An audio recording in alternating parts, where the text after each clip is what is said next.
Good morning and welcome to another episode of Pep's Corner. Today we will continue reading our book, Bud Not Buddy. We will be reading chapter 13 today. We're still in week 21, day number 3. Our focus is posted on the screen. That is our intention for reading today. So make sure you have your book in hand and are actively following along and reading. Remember, boys and girls, to reread a second time so you are coming to shared reading fully prepared to engage in instruction. Let's begin. Chapter 13. The circle of men got very quiet. The younger guys looked like they wanted to laugh, but were afraid to. And the Jimmy guy and the man who must be my father were looking at me that way grown-ups do when they're getting ready to give you some bad news. Or when they're trying to decide which hand they're going to smack you upside the head with. Finally, Jimmy snapped his fingers and said, "Hold on. Now, is your name Bud?"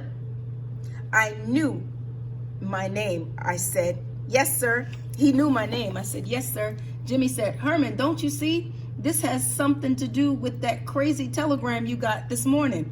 He looked back at me and said, "You're from Flint, Bud." "Yes, sir, that's right. Where I'm from," Herman E. Calloway said. "What in Sam Hill is going on here? First off, don't you be coming in here accusing folks of being your father. And second off, where is your mother?" "Shucks," he said, it like he didn't already know. I said, "She's dead, sir. She died 4 years ago." Herman E. Calloway said, "I'm truly sorry to hear that, but it's obvious that you're a disturbed young man and you don't have a clue where your father is. You just tell us who's looking after you now, and we'll get you sent back to wherever it is you belong. I bet with you now, sir. I belong with you now, sir." Herman E. Calloway said, "Now, you looky here." Jimmy said, "Hold on, Herman." He seemed a lot nicer than this Calloway guy. "Bud, you got to understand, Mr. Calloway here can't be your daddy. No how, no way. Nuh-uh. I don't know what gave you that idea, but whatever, we've got to get you back home. Someone in Flint's got to be worried sick about you." I said, "No, sir. I don't have nobody left in Flint. That's why I came all the way here." He said, "No one? No one at all?" I said, "No, sir." He said, "No brothers?" "No, sir." "No sisters?" "No, sir." "What about an auntie?" "No, sir." "No grandma?" "No, sir." Shucks, it looked like this guy was going to go over my whole family tree, but he whistled and said, "So, where are you living? With in an orphanage?" "Uh-huh." I had to be careful how I answered this one. Wrong answer, and I could tell that these guys were ready to give me up to the cops or give me a one-way ticket back to a home. I said, "Well, sir, I had some problems with some folks that were supposed to be looking after me, and after I hid their shotgun and poured water over Todd Amos, I busted out of the shed and had to go on the lam. And then I thought it was about time I came and met my father, because he raised his hand to stop me." "That's fine, son, but just answer what I asked you. What orphanage were you in?"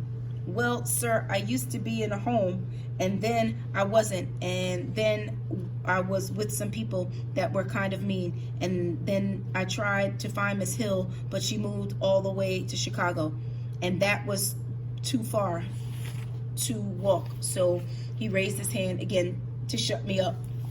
"Hold on, Bud. Do me a favor. Go wait by that door for a minute." He pointed to the side of the stage. I walked over and waited to see what was going to happen. I tried pushing the door open a little bit in case I had to make a quick escape, but it was jammed tight. I'd have to leave out of the same door I came in. The man named Jimmy and the guy who had been my daddy started whispering. After a while, Herman E. Calloway raised his arm and said, "Hey, but don't forget, this is your little red wagon. You pull it if you want." Jimmy said, "Fair enough." He waved me back onto the stage. "But," he said, "you look like you might be a little hungry. So I'll tell you what we're going to do. When we're all done rehearsal, we're about to head over to the Sweet Pea. You're invited to come along under one condition." "What, sir?" "Once you get something in your belly, you've got to be straight with me. You've got to you've got some explaining to do. We'll feed you, but you've got to tell us the truth. Do we have a deal? He stuck his hand out for me to shake, but I wanted to know what I was getting myself into. What is Sweet Pea, sir? Best restaurant in Grand Rapids. It's a deal. I don't know how grown-ups can tell. I'm always so doggone hungry, but I sure wasn't going to turn down getting my very first real restaurant food. I grabbed his hand and made sure I gave it a hard squeeze like Mama told me, and said, "Yes, sir. Thank you, sir." He smiled. "No problem." Herman E. Calloway. Well, James, like I said, if he's going to be doing some explaining, it's got to be to you. I don't need to listen to this scamp's nonsense whilst I'm trying to digest my supper. He stuck a pipe that wasn't lit into his mouth and walked off the stage. Shucks, if my father had to be so doggone old, I was starting to wish that Lefty Lewis or this Jimmy guy, were him. Herman E. Calloway seemed like he was going to be hard to get along with. The horn player said, "Little man, my name is Jimmy Wesley. You can call me Mr. Jimmy." "Yes, sir." He pointed at the younger man. "The drummer here is Doug, the thug. Tenant, the sax man, is Harrison Eddie. Steady, Patrick." The saxophone player said, "Oh man, it's not Eddie Steady, it's Steady Eddie. Steady Eddie, Patrick." Mr. Jimmy said, "Uh-huh. And on trombone, we have Chug Doo-Doo Bug Cross, and the palest member of our band on piano is Roy Dirty Deed Breed." He shook his head again and said, "Lord knows why these young musicians can't just leave the perfectly good names their mama gave them alone, but for some reason they can't. Oh, wait, fellas, this here is Bud." "What is your last name, Bud?" "Caldwell, sir." "This here's Bud Caldwell. He's gonna be our guest over the Sweet Pea for dinner. Y'all say hello to the little man and make him feel real comfortable." The thug said, "What's the word, Bud?" Dirty Deed said, "How you doing?" Doo-Doo Bug said, "Welcome, little stuff." Steady Eddie said, "Good to meet you, my man." I said, "Pleased to meet you," Mr. Jimmy told them. "All right, he'll ride over with you four, and me and Herm will meet you there." The sax man, Steady Eddie, said, "All right, Mr. Jimmy, we'll finish loading up." The Jimmy guy went out to the front door. The sax man told me, "Come on, little man. If Mr. Jimmy's gonna spring for your supper, the least you can do is help load the car. Grab the case over there and put it in the trunk of the Buick out back." He pointed to a long, skinny black suitcase that had a leather handle on top of it and said, "Be careful. That's my bread and butter in here." I must have looked confused because he told me that's my horn, my axe, and my saxophone, the thing I make all my money with. So don't get butterfingers and drop it. I said, "Okay, sir." The trombone man, Doo-Doo Bug, said, "One thing you're gonna have to drop though is all that stuff. The only two folks around here old enough for you to be calling them sir are Mr. Jimmy," and he winked, "your long lost dear old daddy." The whole band busted a gut laughing. The thug guy said, "I'm gonna let you in on a little secret, my man. I think the only reason Mr. C is denying he's your daddy is because you went and hurt his feelings." How? I didn't do nothing. There it is. That's just what I mean. Here you are two getting together for the first time, and you didn't show the man no love. He looked over at Doo-Doo Bug. "Bug, did you see any love being passed from this boy to his daddy?"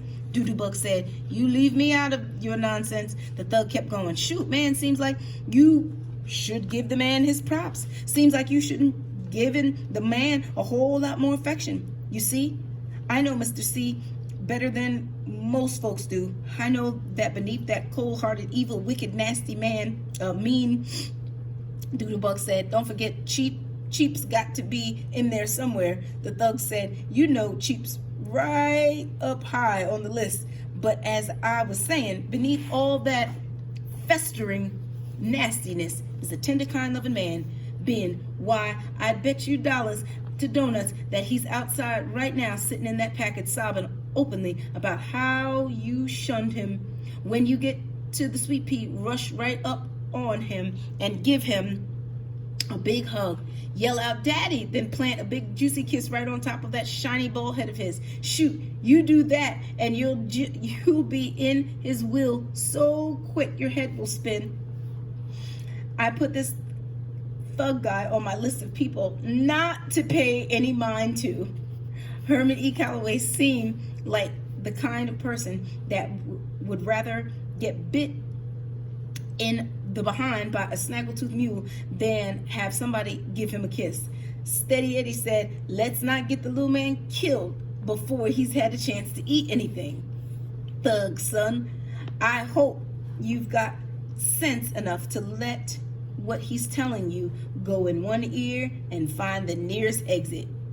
You just steer clear of Mr. C for a while. He's not someone you want to toy with. For God's sake, whatever you don't call him daddy or papa or anything that's going to give anybody in the idea that you two are kin. You hear? These guys really thought I was dumb. I said, "Yes, sir, but isn't it just like my luck to come clean across the state to find my daddy and he turns out to be a mean old coot?" I slapped my hand over my mouth. I knew better than saying something like this out loud, but it just fell out of my mouth.